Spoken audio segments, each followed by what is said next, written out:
So excited to be back together again, Bridget. It's always a pleasure to be with you as our Women in the Window prayer coordinator and really diving in deeper in the teachings on the arrows of prayer. We've gone through several of them. And we're talking about prompting again today. And Isaiah chapter 6, I love this chapter, the beginning of it. I love how God speaks to Isaiah and prompts him, in his presence. And through it, we see that Isaiah is able to answer that prompting and really his call. So let's just dive right into it. It's a familiar chapter. Maybe you know it. Isaiah chapter 6, starting in verse 1. Says, in the year that King Uzziah died, I saw the Lord seated on a throne, high and exalted, and the train of his robe filled the temple. Above him were seraphs, each with 6 wings. With 2 wings, they covered their faces. With 2, they covered their feet. And with 2, they were flying. And they were calling to one another, holy, holy, holy is the Lord Almighty. The whole earth is filled with his glory. And at the sound of their voices, the doorposts and thresholds shook, and the temple was filled with smoke.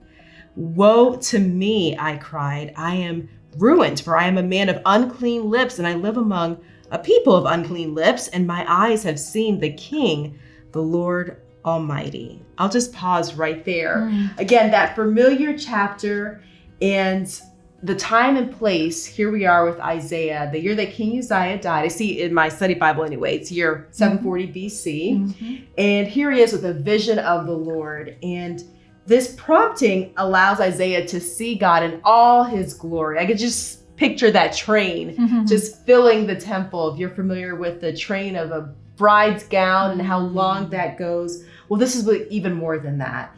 And this prompting in God's presence allowed Isaiah to even see himself, truly see himself, because Isaiah says, woe is me. He recognizes that he's a sinful man.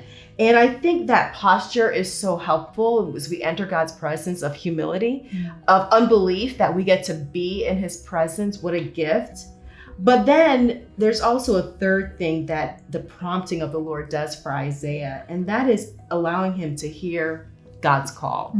So in the chapter 6, we continue, and it says, one of the seraphs, as he was saying, woe is me, flew to and brought a live coal to his hand, which he had taken from the tongs of the altar. With it, he touched my mouth and said, see, this has touched your lips. Your guilt is taken away and your sin atoned for. And then I love this verse. It says, then I heard a voice crying, whom shall I send? And who will go for us? And I said, here am I, send me. Wow.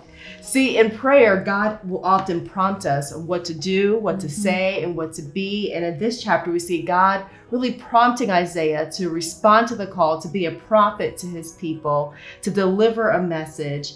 And Isaiah was able to respond to that with the resounding, here am I, send me. And I think as we spend time in prayer, God can and will often prompt our hearts of what he wants us to do and what he wants us to say and the message he wants us to proclaim. But it really is in prayer that we have to seek God's promptings for our life.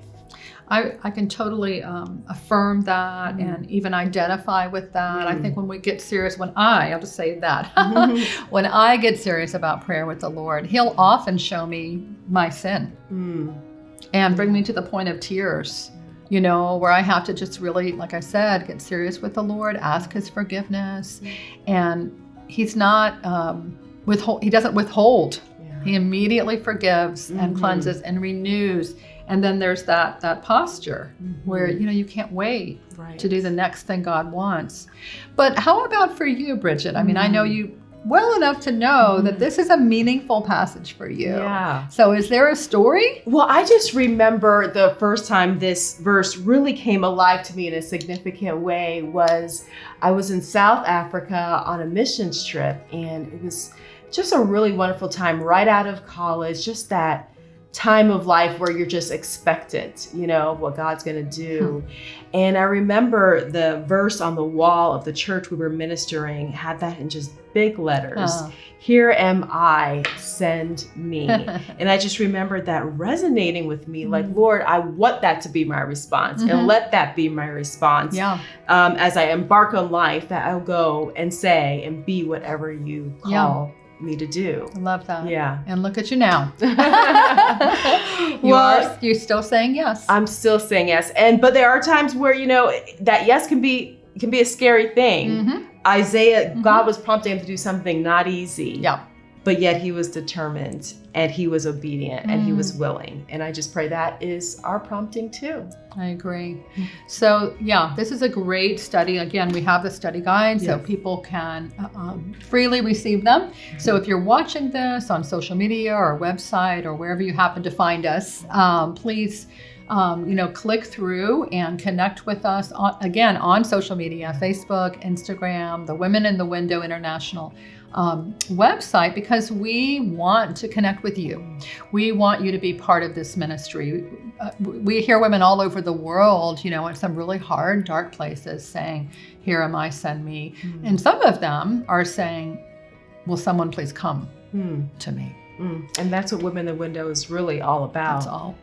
That's what we're all about. Yeah. So the prayer guides, and did you even find out more about what we're doing and how we're ministering and how you can partner with us, whether in prayer or in person? We'd love to have you. Thank you.